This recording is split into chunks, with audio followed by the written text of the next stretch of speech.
As an aside, the official version of this code that's posted on the course's website actually has a slight modification whereby I have multiplied by the size of a char. So this is not strictly necessary because on almost every system, a string is composed of chars, and a char is 1 byte. But just in case my program ends up getting used for 20 years, and it's eventually used on a computer that actually uses 2 bytes for characters. And this has already started to happen. There's an alternative to ASCII called Unicode that actually uses at least 2 bytes. This is particularly helpful for Asian languages, where having only 8 bits is insufficient to represent all possible symbols. So just in case this program is run on a computer where characters are more than 1 byte, there's a special operator called sizeof that if I call it and pass in the name of the data type I'm trying to allocate memory for, it will say 1. Or maybe on fancier systems, it will return 2. So technically, even though this is getting a little scarier versus the just malloc 6 that I hard-coded, this is now a bit more rigorous. So now I have memory. Now I have this chunk of memory. How do I actually populate it with values? Well, how do I go about copying one string into another? What about for int I gets 0, I is less than, oh wait, let's not make that same mistake again. N gets the string length of s1. I is less than n, I++. And what do I want to do? s2 bracket I gets s1 bracket I. And is this quite right? Slight, ever so subtle bug. OK, besides saving it, thank you. What else? I want to click here. I want to fix this here. I can fix this in a couple ways. I probably want to do something like this, because I also want to copy that \0. So it's OK in this case to go 1 extra, because I know it's a \0. So now I've actually copied the string. But something could still go wrong. What happens if what the user is trying to copy is, again, a huge essay that they've typed in? I need to check the value of some variable here.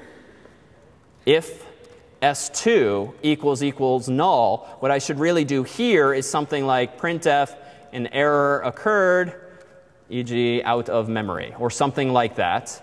And then I want to go ahead and return something other than 0. So these are the habits you now need to get into. Anytime you're dealing with memory, it's going to be super easy to have your code segmentation fault, core dump, all because of misuse of these things called pointers. So now if I capitalize, should this work? If I leave the rest of my code alone, let's go down here. Let's go ahead and rerun, copy. Big syntax error, implicit declaration of string length. So I'm back to making those old mistakes. So all right, include string.h, because I remember where that came from. And it's telling me I have a syntax error somewhere. Semicolon right there. Perfect. All right, so now let me try recompiling. Let me rerun copy. Hello. Enter. Nice. So now 1 is lowercase, the original. 1 is uppercase, the new one. So what's really going on here? So here's an example that actually has a bit more syntax. And this time it uses ints. So here's a function main.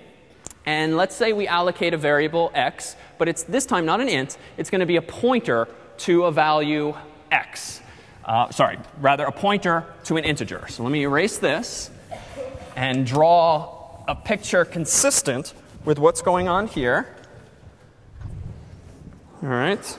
So what's going on? When I declare int star x, that's essentially like saying give me a pointer, call it x, and I don't know what's there. So it's some garbage value, question mark. Then I do the same thing. Give me a pointer, call it y. It's going to be the same size, but a different chunk of memory, question mark, because I don't know what it is. Now x gets malloc size of int. So malloc, again, allocates memory. How much memory is going to come back? How many bytes based on this call? How big is an int? So an int is 32 bits, otherwise known as 4 bytes. That, by coincidence, is identical to the size of a pointer in the appliance. So how do I draw this? Well, I keep saying that 4 bytes or 32 bits is a square. So this is what malloc just gave me. And what got stored here in x, according to the third line of code? So malloc allocated this one chunk of memory, which is 32 bits. Or 4 bytes. Why? Because the size of an int is 32 bits. What does malloc return in general? the memory address, the first byte of whatever chunk of memory it just allocated. So maybe it's 1, 2, 3, 4. So we would draw 1, 2, 3, 4 here. But again, we're kind of past that point. We can now just generalize and say, what is an x? It's a pointer to that chunk of memory. All right, and how about y? What's happening now with y? Well, let's see. Well, it turns out that this star notation can actually be used in two different ways. One, to say that something's a pointer, and another to say, go there. So before, when I had this piece of paper and I said 1, 2, 3, 4, I handed it to my friend. When my friend went there, you express the idea of going to a pointer by saying star pointer name. You don't specify the keyword int again. You just say star x means go to the address of x that's on that piece of paper. So here's x. When I say go there, you can literally think of it as following the arrow to see where you end up. And what do I put here according to the line of code? 42. So that int goes there. But here's a bad thing. Now I'm saying star y gets 13. So here's y. Where do I go?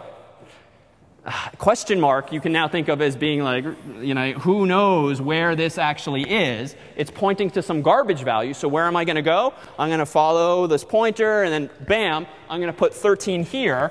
But that is not my memory. What happens when you touch memory that's not yours? Segmentation fault, right? Core dump. If you touch memory that's not yours. Now, this is bad. So if I then do, though, y equals x, y equals x, how does the picture change? Y equals x. So I change its garbage value. I have no idea where that was even going. So if I say y equals x, well, this is literally like saying if this is 1, 2, 3, 4, put 1, 2, 3, 4 in y. But pictorially, it's just saying point to the same value. So now if I say star y gets 13, let's bring it home. What changes on the board? Star y gets 13. 42 becomes 13. So what is the value of star y? 13. What is the value of star x? Also 13. But this program might not have even gotten this far because of this. Let's see what Binky has to say on the same subject.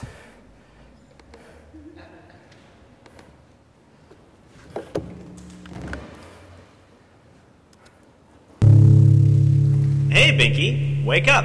It's time for pointer fun. What's that? Learn about pointers? Oh, goody! Well, to get started, I guess we're going to need a couple pointers. OK, this code allocates 2 pointers which can point to integers. OK, well, I see the 2 pointers, but they don't seem to be pointing to anything. That's right. Initially, pointers don't point to anything. The things they point to are called pointees, and setting them up's a separate step. Oh, right. I knew that. The pointees are separate. So how do you allocate a pointee?